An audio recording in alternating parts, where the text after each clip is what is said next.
India में ऐसे बहुत से नेशनलिस्ट लीडर थे जिन्होंने इंडिपेंडेंस मूवमेंट के टाइम पे बुक्स लिखी थी, राइटिंग्स लिखी थी, लेटर्स लिखे थे। और ये जो इनकी बुक्स हैं, जो राइटिंग्स हैं, उन्होंने जेल में रहकर लिखा था। इन लीडर्स में जो है आते हैं जवाहरलाल नेहरू, आते हैं बाल गंगाधर तिलक, महात्मा गांधी और भगत सिंह। 1908 से 14 के बीच में जब बाल गंगाधर तिलक बर्मा के एक जेल में थे, वहाँ पर रहते हुए बाल गंगाधर तिलक ने एक बुक लिखी थी जिसका नाम था गीता रहस्य। गीता रहस्य ये बुक पब्लिश होने के बाद ये सोर्स ऑफ इंस्पिरेशन बनती है आगे आने वाले जो यूथ रिवॉल्यूशनरीज थे उनके लिए।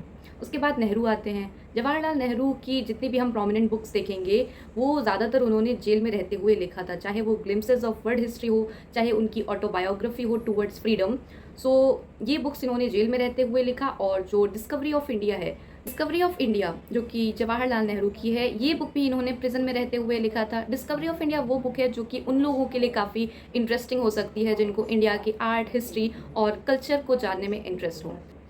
जवाहरलाल नेहरू ने डिस्कवरी ऑफ इंडिया तब लिखा था जब देश में क्विट इंडिया मूवमेंट चल रहा था।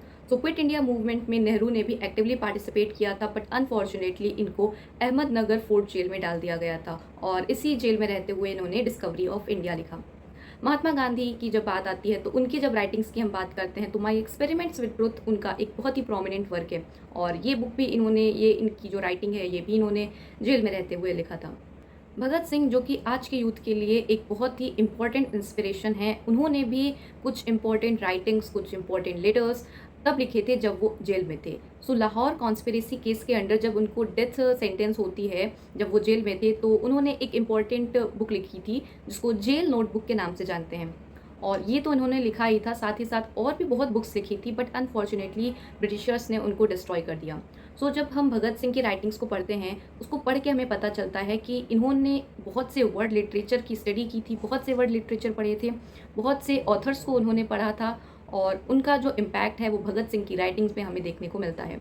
वो लीडर्स, वो ऑथर्स जिन्होंने इंस्पायर किया भगत सिंह को, उसमें आते हैं Karl Marx, Lenin, Rabindranath Tagore, Mirza Ghalib भी इवन आते हैं, और थॉमस पेन ये वही सेम पर्सनालिटी हैं जिनकी बुक राइट्स ऑफ मैन ने ज्योतिबा फूले को फर्स्ट टाइम इंस्पायर किया था।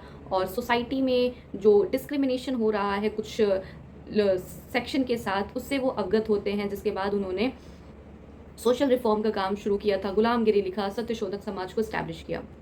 ये लीडर्स लाइक नेहरू, भगत सिंह और बाल गंगाधर तिलक, ये ऐसे एग्जाम्पल्स हैं कि अगर स्पिरिट स्ट्रांग होती है, अगर जो फ्रीडम जो उनकी गोल थी, अल्टीमेट गोल था, उसकी जो स्पिरिट थी वो ब्रिटिशर्स उनको सप्रेस नहीं कर पाते हैं। Although they were captivated in the jail, they were physically captivated, but their free mind could not be colonised.